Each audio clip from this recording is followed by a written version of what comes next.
नमस्कार विद्यार्थी मित्रांनो, आज आपण आशययुक्त अध्यापन पद्धती मराठी या विषयातील युनिट नंबर 2च्या 2.3 या भागाला सुरुवात करणार आहोत.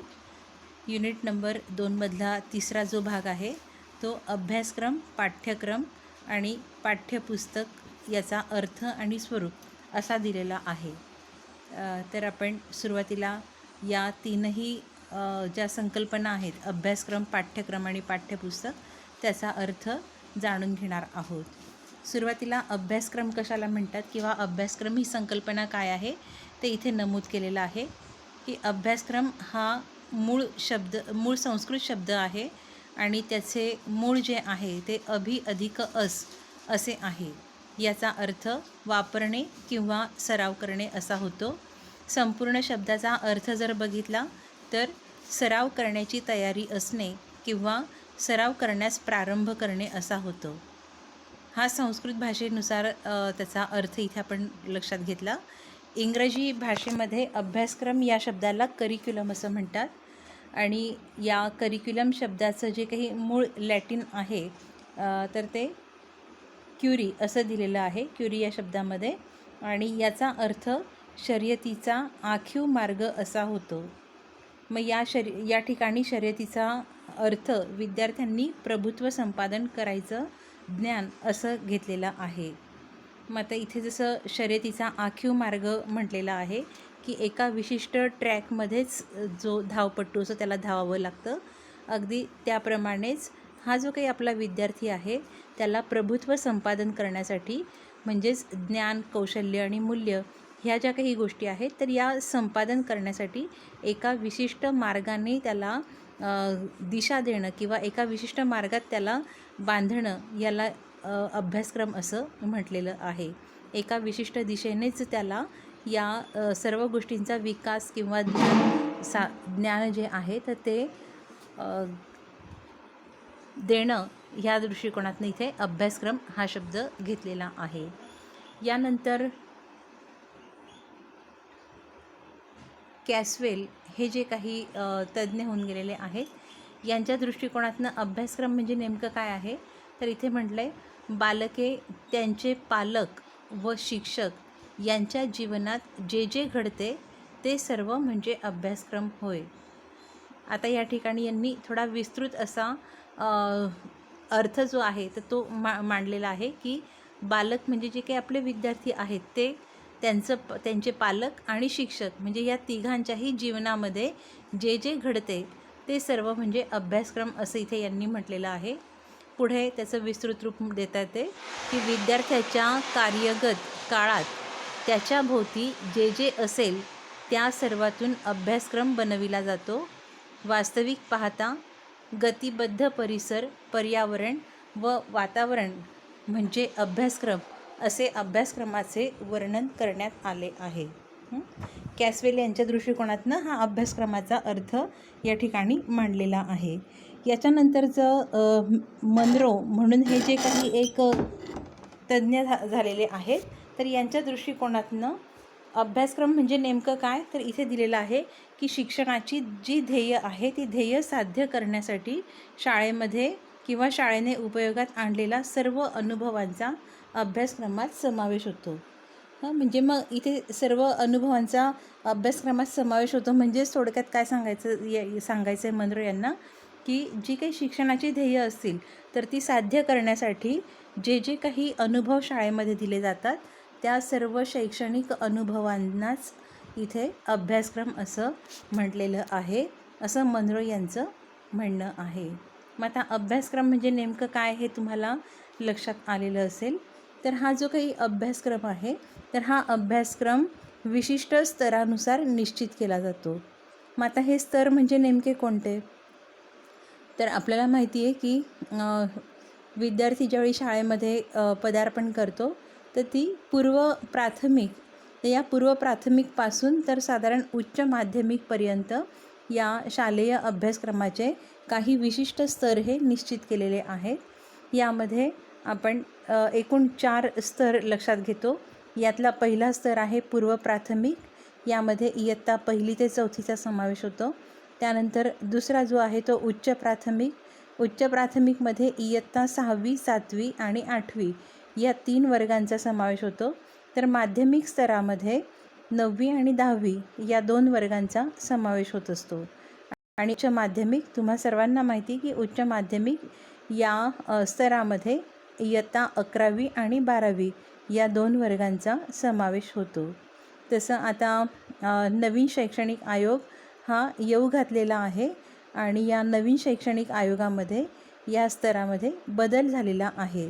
असं जरी असलं तरी पण अजून नवीन शैक्षणिक आयोग हा आपल्याकडे रुजू झालेला नाही आहे किंवा त्याची अंमलबजावणी अजून सुरू केलेली नाही आहे. त्यामुळे आपण हे जे काही पूर्वीचे जे 4 स्तर होते, कोणते ते 4 स्तर, तर पूर्व प्राथमिक, त्याच्यानंतर उच्च प्राथमिक, त्याच्यानंतर माध्यमिक आणि चौथा जो आहे तो उच्च माध्यमिक, अशा 4 स्तरांचा हा अभ्यासक्रम या ठिकाणी आहे. मग अभ्यासक्रम म्हणजे काय हे तुम्हाला निश्चित कळालेलं असेल. तर आता यानंतर या अभ्यासक्रमाची काही वैशिष्ट्ये दिलेली आहे किंवा हा जो काही अभ्यासक्रम आहे हा नेमका कसा असला पाहिजे, तर त्या काही गोष्टी इथे नमूद केलेल्या आहेत. सुरुवातीलाच म्हटलेलं आहे की जो काही अभ्यासक्रम आहे तर तो उद्दिष्टांना पोषक असावा.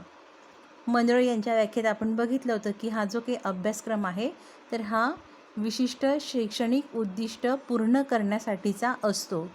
मग ही उद्दिष्टे कोणती, तर निश्चितच शैक्षणिक जी काही उद्दिष्टे आहेत तर त्या उद्दिष्टांना पोषक असावा असं म्हटलेलं आहे. दुसरं महत्त्व या ठिकाणी महत्त्व म्हणण्यापेक्षा अभ्यासक्रम कसा असला पाहिजे, तर दुसरी गोष्ट अशी सांगितली की विद्यार्थ्यांचे वय, आवड, त्यांच्या गरजा यांचा विचार करून त्यानुसार अभ्यासक्रम तयार केलेला असावा. मग आता विद्यार्थ्यांचं वय असेल किंवा त्यांची जी काही मॅच्युरिटी, ज्याला आपण पक्वता म्हणतो, तर त्या सगळ्याच गोष्टींचा विचार करून या 4ही स्तरानुसार अभ्यासक्रम हा निश्चित केलेला असतो.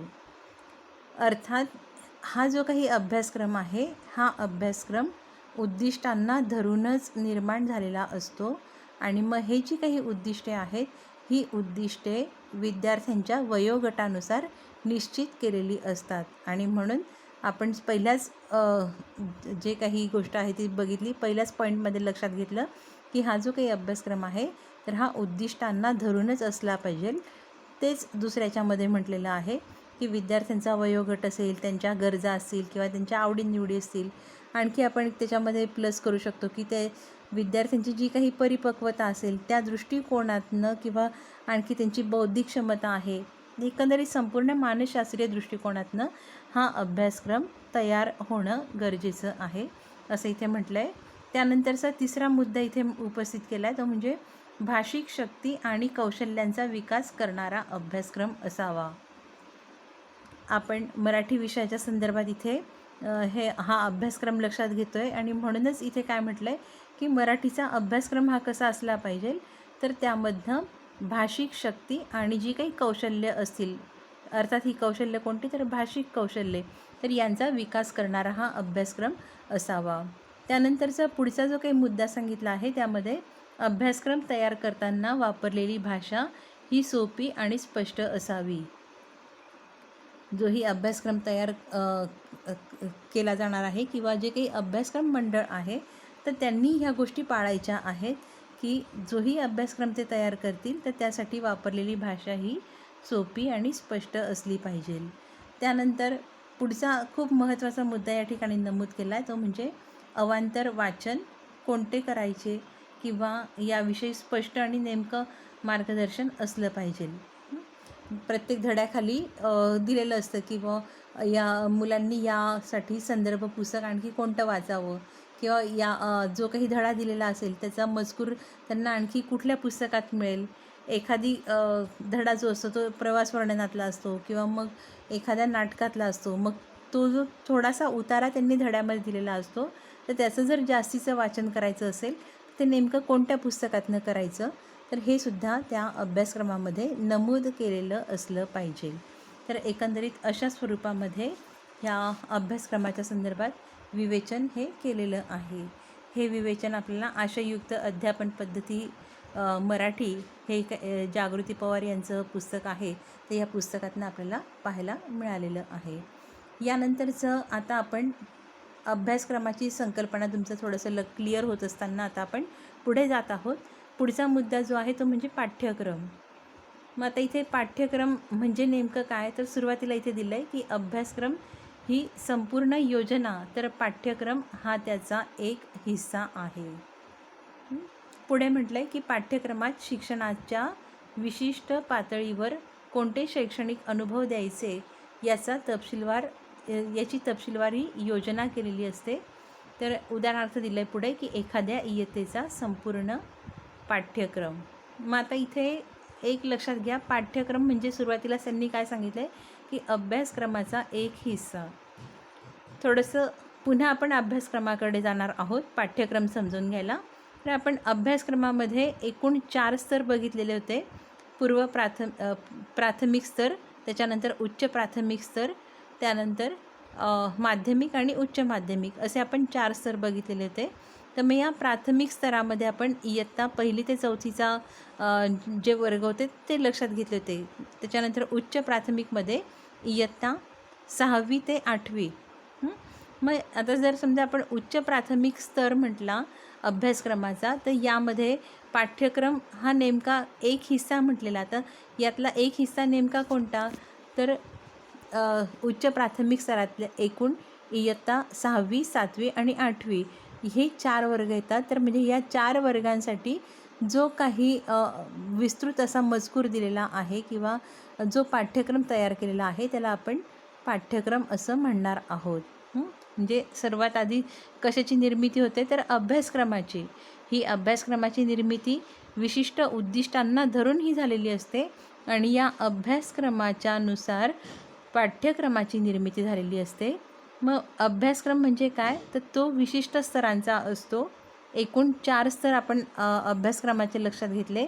या प्रत्येक स्तरामध्ये ज्या विशिष्ट इयत्ता येतात त्या प्रत्येक इयत्तेमध्ये विद्यार्थ्याला कोणते शैक्षणिक अनुभव द्यावे, विद्यार्थ्याचे कोणते भाषिक कौशल्य विकसित करायचे, या सगळ्या गोष्टींची जी काही माहिती दिलेली असते तर ती म्हणजे पाठ्यक्रम होय.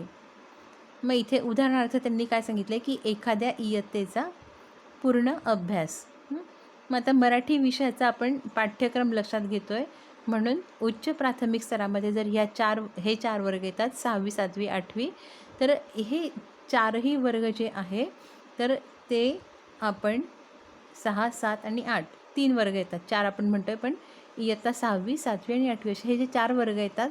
तर ह्या 3 वर्गांमध्ये आपल्याला काय लक्षात घ्यायचं आहे की हे 3ही वर्ग म्हणजे ते मराठीचा पाठ्यक्रम आहे.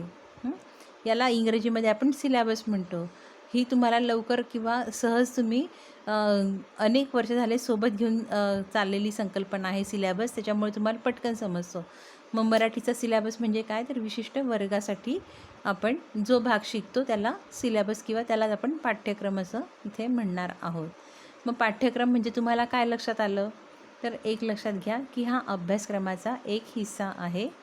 एखाद्या विशिष्ट इयत्तेमध्ये विशिष्ट विषय तुम्हाला नेमका किती शिकायचा आहे त्याची माहिती तुम्हाला जी दिलेली असते त्याला आपण पाठ्यक्रम असं म्हणणार आहोत. आता यानंतर पुढे म्हटलेलं आहे की हा जो काही पाठ्यक्रम आहे तर या पाठ्यक्रमाची काही म्हणजे आणखी इथे डिटेल असा अर्थ दिलेला आहे. हा अर्थ आपण आताच चर्चा केली त्याप्रमाणेच आहे. इथे म्हटलेलं आहे की अभ्यासक्रमानंतरची ही पायरी असते. अभ्यासक्रमानंतरची ही पायरी असते. जसं आपण बघितलं की अभ्यासक्रमाचा एक हिस्सा म्हणजे आधी अभ्यासक्रम असतो, नंतर मग तो पाठ्यक्रम असतो. मग हा पाठ्यक्रम म्हणजे एका इयत्तेचा एक विषयाचा घटक. अभ्यासक्रम हा स्तरानुसार असतो तर पाठ्यक्रम हा एका विषयाचा एका वर्गानुसारचा असतो. मग आता हे तुम्हाला पाठ्यक्रम आणि अभ्यासक्रम यातला फरक लक्षात आला असेल तर त्यातला संबंध काय आहे की अभ्यासक्रमाचा एक अविभाज्य भाग म्हणजे पाठ्यक्रम आहे. तर एकंदरीत अशा स्वरूपामध्ये आपल्याला पाठ्यक्रम नेमकं काय आहे हे इथे सांगता येईल. पाठ्यक्रमाची काही वैशिष्ट्ये या ठिकाणी दिलेली आहे. पाठ्यक्रमाची कोणकोणती वैशिष्ट्ये आहेत. पहिलं वैशिष्ट्य सांगितलं आहे की पाठ्यक्रम हा अभ्यासक्रमाला अनुसरून असला पाहिजे. जसं आपण म्हटलं होतं की अभ्यासक्रम हा उद्दिष्टांना धरून असला पाहिजे, तसं पाठ्यक्रम हा अभ्यासक्रमाला धरूनच असला पाहिजे. त्याच्यानंतर पाठ्यक्रम हा वेळेत पूर्ण होणारा असला पाहिजे. वेळेत म्हणजे संपूर्ण वर्षभरामध्ये तो पूर्ण होईल इतका असला पाहिजे. मग वर्षभर म्हणजे ते शैक्षणिक वर्ष इथे आपल्याला लक्षात घ्यायचं आहे. त्याच्यानंतरचं तिसरं वैशिष्ट्य सांगितलं आहे की वर्षात किती तासिका उपलब्ध होऊ शकतात त्याचा विचार करून हा पाठ्यक्रम तयार केला जावा. म्हणजे जर तुम्ही एकूण 10 धडे आणि 15 कविता असं जर एकूण 25 भागांचा तुमचा पाठ्यक्रम असेल तर या पाठ्यक्रमामध्ये तुम्हाला एका तासाला किंवा एक धडा पूर्ण करायला किती साधारण तास लागतील त्याचा पण हिशोब या ठिकाणी असला पाहिजे. त्यानंतर पुढे म्हटलेलं आहे की हा जो काही पाठ्यक्रम आहे तर हा पाठ्यक्रम व्यावहारिक जीवनाशी सुसंगत असला पाहिजे. मग व्यावहारिक जीवनाशी सुसंगत असला पाहिजे म्हणजे काय की या पाठातनं विद्यार्थ्याला जे काही मिळणार आहे तर ते सर्व त्याच्या जीवनाशी निगडीत असलं पाहिजे. आणि शेवटचं इथे म्हटलेलं आहे की विद्यार्थ्यांच्या मानसिक विकासाचा विचार या पाठ्यक्रमामध्ये केलेला असला पाहिजे. तर एकंदरीत ह्या सर्व दृष्टिकोनातनं ही पाठ्यक्रमाची वैशिष्ट्ये आपल्याला सांगता येतील. आता यानंतर पुढे पाठ्यपुस्तक आपण लक्षात घेतो की पाठ्यपुस्तक म्हणजे नेमकं काय. तर इथे त्यांनी पाठ्यपुस्तकाचे काही फायदे सांगितलेले आहेत, पण हे फायदे पाहण्यापूर्वी आपण पाठ्यपुस्तक जे आहे तर त्याला म्हणजे त्याचा अर्थ इथे आपण जाणून घेणार आहोत. तर इथे म्हटलेलं आहे की पाठ्यक्रमातील जी उद्दिष्टे आहे तर ही उद्दिष्टे प्राप्त करण्यासाठी तज्ज्ञांनी विशिष्ट प्रक्रियेनुसार तयार केलेले लिखित साधन म्हणजे पाठ्यपुस्तक होय. मग पाठ्यपुस्तक म्हणजे काय इथे लक्षात आलेलं आहे की पाठ्यक्रमाची जी काही उद्दिष्टे आहे तर ती पूर्ण करण्यासाठी किंवा पाठ्यक्रम जो काही निर्माण केलेला आहे तर तो पाठ्यक्रम पूर्ण म्हणजे त्याच्यात जी काही उद्दिष्टे आलेली असतील तर ती उद्दिष्टे पूर्ण करण्याच्या दृष्टिकोनातनं तज्ज्ञ लोकांचं जे मंडळ असतं तर त्या मंडळाने लिखित स्वरूपात जे साधन तयार केलेलं आहे त्यालाच आपण पाठ्यपुस्तक असे म्हणतो. यालाच आपण इंग्रजीमध्ये टेक्स्टबुक असंही म्हणतो. तर हे जे काही पाठ्यपुस्तक आहे तर हे पाठ्यपुस्तक आपल्याला खूप महत्त्वाचं असतं. एक म्हणजे शिक्षक या दृष्टिकोनातनं तर आपल्याला ते महत्त्वाचं असतंच, पण त्याच्यासोबत विद्यार्थ्याला आणि त्याच्या पालकांनासुद्धा ते उपयुक्त असतं. मग त्याच्यामध्ये उपयोगी असतं म्हणजे नेमकं काय तर इथे सर्वात पहिले म्हटलेलं आहे की पाठ्यपुस्तक हे अभ्यासक्रमावर आधारित असतं. अभ्यासक्रमाची जी काही उद्दिष्टे असतात तर ती पूर्ण करण्यासाठी पाठ्यपुस्तक हे मदत करत असतं, म्हणून पाठ्यपुस्तक हे उपयोगी आहे.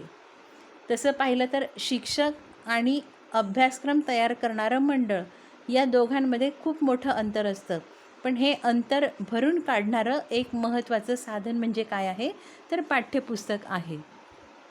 त्यानंतरचा दुसरा भाग इथे सांगितलेला आहे की अभ्यासक्रमातील अमूर्त ज्या काही बाबी आहेत तर त्या पाठ्यपुस्तकामध्ये भरीव रूप त्यांनी दिलेलं असतं. म्हणजे अभ्यासक्रमामध्ये एखादी उद्दिष्ट त्यांनी सांगितलं असेल की हे उद्दिष्ट आपल्याला पूर्ण करायचं आहे, पण मग हे पूर्ण करायचं नेमकं कसं तर त्यामध्ये आपल्याला पाठ्यपुस्तकामधून बऱ्याचशा गोष्टी पाहायला मिळतात. उदाहरणार्थ काही विशिष्ट प्रकारची भाषिक कौशल्य असतील, उदाहरणार्थ ज्याला आपण लेखन हे कौशल्य म्हणतो. मग लेखन कौशल्य विकसित करण्याच्या दृष्टिकोनातनं पाठामध्ये किंवा मग त्या पाठ्यपुस्तकामध्ये विविध प्रकारचा आशय दिलेला असतो. त्याच्यामध्ये श्रुतलेखन दिलेलं असतं, अनुलेखन दिलेलं असतं किंवा मग आणखी विविध प्रकारचे स्वाध्याय दिलेले असतात. तर एकंदरीत या सर्व दृष्टिकोनातनं पाठ्यपुस्तक हे महत्त्वाचं आहे. त्यानंतर पुढे म्हटलेलं आहे की पाठ्यपुस्तकामुळे शिक्षकाला अध्यापनाचे नियोजन करणे सुलभ जाते. हा एक खूप महत्त्वाचा भाग आहे की संपूर्ण वर्षभरामध्ये आपल्याला काय शिकवायचं आहे आणि ते कसं शिकवायचं ह्या सर्व गोष्टींसाठी आपल्याला पाठ्यपुस्तक हे महत्त्वाचं ठरतं. पुढचा मुद्दा दिला आहे की पाठ्यपुस्तकाच्या मदतीने विद्यार्थी जो आहे हा स्वयं अध्ययन करू शकतो. म्हणजे स्वयं अध्ययनासाठी पाठ्यपुस्तक हे खूप महत्त्वाचं आहे. तर विद्यार्थी जो आहे हा स्वयं अध्ययन करू शकतो. वर्गात झालेल्या अभ्यासाची पुनरावृत्ती तो करू शकतो. त्याला जो धडा शिक्षकांनी शिकवलेला आहे तर तो घरी जाऊन वाचू शकतो, अनेकदा वाचू शकतो. त्यामध्ये आलेले नवीन शब्द तो काढू शकतो किंवा प्रश्नोत्तरं जे काही स्वाध्याय दिलेले असेल तर तो घरी बसून पूर्ण करू शकतो. या दृष्टिकोनातनं पाठ्यपुस्तक हे खूप महत्त्वाचं आहे. त्यानंतर पुढे म्हटलं आहे 5व्या क्रमांकाचा मुद्दा की पाठ्यपुस्तकांमुळे सर्वच शिक्षणाचा समान दर्जा राखण्यास मदत होते. सर्वच शिक्षणाचा दर्जा समान राखण्यासाठी पाठ्यपुस्तक मदत करते असं म्हटलेलं आहे. मग सर्वच शिक्षण म्हणजे या ठिकाणी संपूर्ण भारतभरामध्ये शालेय शिक्षण जे काही दिलं जातं तर त्या दृष्टिकोनातनं इथे म्हटलेलं आहे. त्यानंतर कोणत्याही माध्यमातलं असेल, आता आपण जर महाराष्ट्राचा विचार केला तर महाराष्ट्रामध्ये जे काही महाराष्ट्र शिक्षण मंडळाने जे काही पुस्तक निर्माण केलेलं आहे पाठ्यपुस्तक, तर तेच पाठ्यपुस्तक विविध भाषांमध्ये केलेलं असतं. इवन तुम्ही जर बघितलं तर इंग्लिश मीडियमचं जे काही पुस्तक असेल, आता मराठी आपली पहिली भाषा आहे आणि त्यांची तृतीय भाषा आहे, म्हणून इथे थोडासा फरक होईल. पण इतर जे काही विषय असतील तर त्याच्यामध्ये त्यांनी त्यामध्ये साम्य ठेवलेलं असतं. जी आकृती इकडे दिलेली तीच आकृती दुसरी त्यांची त्या भागामध्ये दिलेली असते. म्हणजे समानता जी आणण्याचा प्रयत्न आहे तो ह्या पाठ्यपुस्तकातनं केलेला आहे असं आपल्याला इथे लक्षात येतं.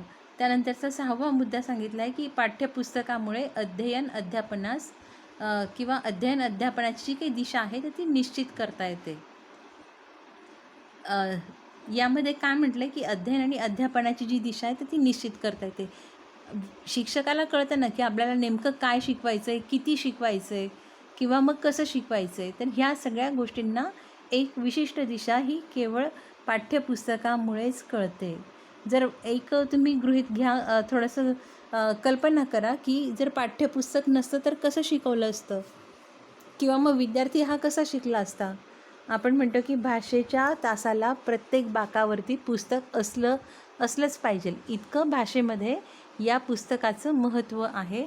आणि म्हणूनच अध्ययन आणि अध्यापन या दोघांचीही दिशा निश्चित करण्यासाठी पाठ्यपुस्तक हे असणं गरजेचं आहे. त्यानंतर 7वा भाग म्हटला या ठिकाणी की पाठ्यपुस्तकांमुळे पालकांना पाल्यांचा अभ्यास घेणे जे आहे ते सुकर जाते. जे आपण सुरुवातीलाही बघितलं आहे की पाठ्यपुस्तक कोणासाठी उपयुक्त आहे, शिक्षक आणि विद्यार्थी यांच्यासाठी तर उपयुक्त आहेच, पण पालकांसाठी सुद्धा उपयुक्त आहे. विद्यार्थी शाळेत शिकतो आणि घरी गेल्यानंतर तो जे काही होमवर्क करत असेल किंवा त्याचा स्वाध्याय जो काही तो पूर्ण करत असेल तर तो स्वाध्यायासाठी मार्गदर्शक म्हणून त्याला त्याचे पालक असतात. आणि ह्या पालकांसाठी सुद्धा हे पाठ्यपुस्तक महत्त्वाचं आहे असं आपल्याला या ठिकाणी लक्षात येतं. 8व्या क्रमांकाचा मुद्दा इथे म्हटला आहे की किमान आवश्यक माहिती जी आहे ती एका ठिकाणी मिळते. त्या विद्यार्थ्याच्या वयोगटाला धरून किंवा मग त्याच्या गरजेनुसार किंवा जीवनाशी निगडित आपण जे काही म्हटलेलं आहे त्या सर्व प्रकारची माहिती ही या एका ठिकाणी म्हणजे पाठ्यपुस्तकात मिळत असते. आणि 9वा मुद्दा सांगितलेला आहे की पाठ्यपुस्तकामुळे सर्वांसाठी मूल्यमापनाचा एकच स्तर ठेवणे शक्य होते. म्हणजे मूल्यमापन म्हणजे काय की आपल्याला ज्या विविध प्रकारच्या परीक्षा घ्यायच्या असतात त्या परीक्षेच्या माध्यमातून आपण विद्यार्थ्यांनी कोणकोणती कौशल्य जी आहेत तर ती पूर्ण केली किंवा कोणत्या कौशल्यात तो निपुण झाला किंवा आणखी त्याचा स्तर नेमका म्हणजे तो किती त्याचा विकास झाला, या सर्व गोष्टी समजून घेण्यासाठी आपल्याला विद्यार्थ्यांच्या ज्या काही परीक्षा घ्याव्या लागतात किंवा जे काही मूल्यमापन आपण त्यांचं करत असतो तर ते पाठ्यपुस्तकामुळे शक्य होते किंवा मग त्यामधून एकच स्तर जो आहे तर तो आपल्याला ठेवता येतो. तर एकंदरीत ह्या सर्व दृष्टिकोनातनं पाठ्यपुस्तक हे खूप महत्त्वाचं आहे. तर हे पाठ्यपुस्तक जे आहे हे पाठ्यपुस्तक कोण तयार करतं, तर साहजिकच तुम्हाला माहिती की बालभारती म्हणून आपलं जे काही महाराष्ट्र राज्य मंडळाचं जे काही पाठ्यपुस्तक मंडळ आहे तर हे आपलं पाठ्यपुस्तक तयार करत असतं. आणि म्हणून या पाठ्यपुस्तकामध्ये जर काही त्रुटी असल्या किंवा मग शिक्षकांना लक्षात आलेल्या गोष्टी असतील की हा जो भाग आहे हा थोडासा कमी झाला किंवा हा भाग विद्यार्थ्यांच्या वयोगटानुसार जास्त झाला किंवा काही आणखी चुकून त्रुटी राहिलेल्या असतील तर ह्या सर्व गोष्टी पाठ्यपुस्तक बाहेर येण्याच्या आधी त्या चाचपडून पाहिल्या जातात. आणि जर समजा थोडंसं पाठ्यपुस्तक बाहेर आल्यानंतरही कोणाला कळालं तर नंतर पुढच्या आवृत्तीमध्ये ती दुरुस्ती ही करता येत असते. तर एकंदरीत या दृष्टिकोनातनं आपल्याला अभ्यासक्रम, पाठ्यक्रम आणि पाठ्यपुस्तक या तीनही संकल्पना माहीत असणं गरजेचं आहे. त्याचं स्वरूप माहीत असणं गरजेचं आहे.